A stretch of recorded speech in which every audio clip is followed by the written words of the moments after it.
Every time Bangladesh tries to diversify its trade or defense partnerships beyond India, New Delhi pushes back. Consequently, Dhaka ends up paying the price.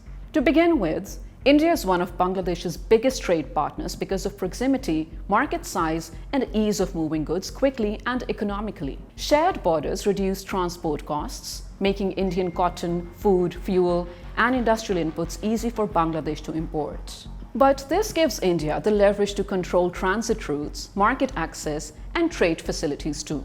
So in the short run, of course, whenever one of your trading partners make restrictions, when they impose either tariff or other barriers, then at least in the short run, the exporters would suffer. And Bangladesh doesn't have a lot of exports to India, so the sufferings, the impact on Bangladesh economy is not significant. It is only marginal. Bangladesh, as a matter of fact, doesn't. Bangladesh actually imports a lot from India.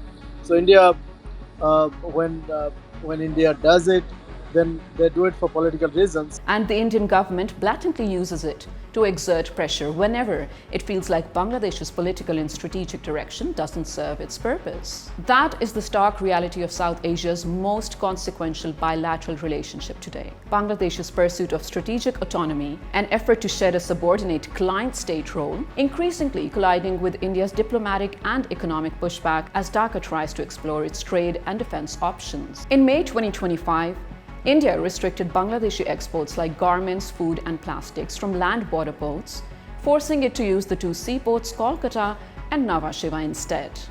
This affected 42% of Bangladesh's exports to India, about $770 million annually. A think tank noted the move also sent a signal to Bangladesh against cozying up to China. Now, Bangladesh's garment industry, which ships around $700 million worth of apparel to India every year, was blindsided because of the change.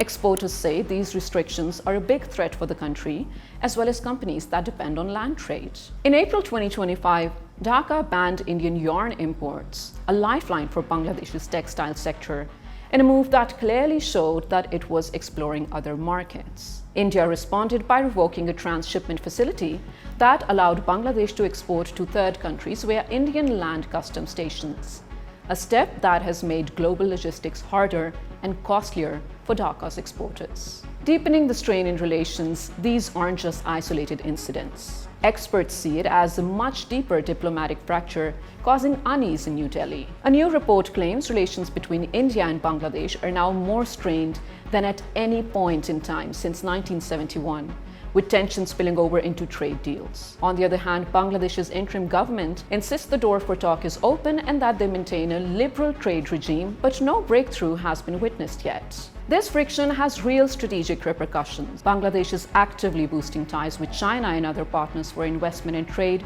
with officials highlighting significant cooperation and even talk of a separate bloc, excluding India. And in defense, Dhaka is in nearly discussions for a potential Pakistan fighter jet deal, a diplomatic jolt from New Delhi's perspective. Bangladesh would need a robust strategy, trade strategy, domestic and internationally, because India does use it as a leverage to influence Bangladesh's internal politics.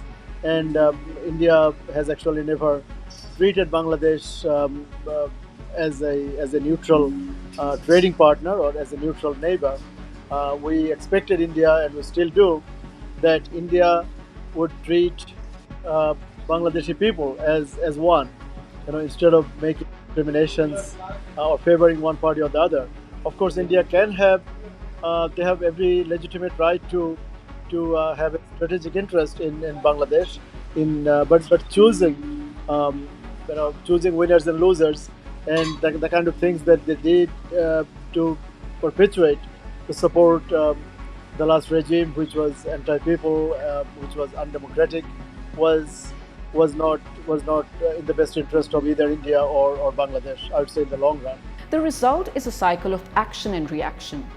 Each time Dhaka expands its reach, India pushes back, restricting the very facilities Bangladesh needs to reach global markets. India has created an awkward situation for Bangladesh, which seeks to be independent. As this dynamic unfolds, one thing is clear: Bangladesh's bid for strategic autonomy is shaking the region's hierarchy. and showing us exactly where the battle lines are drawn.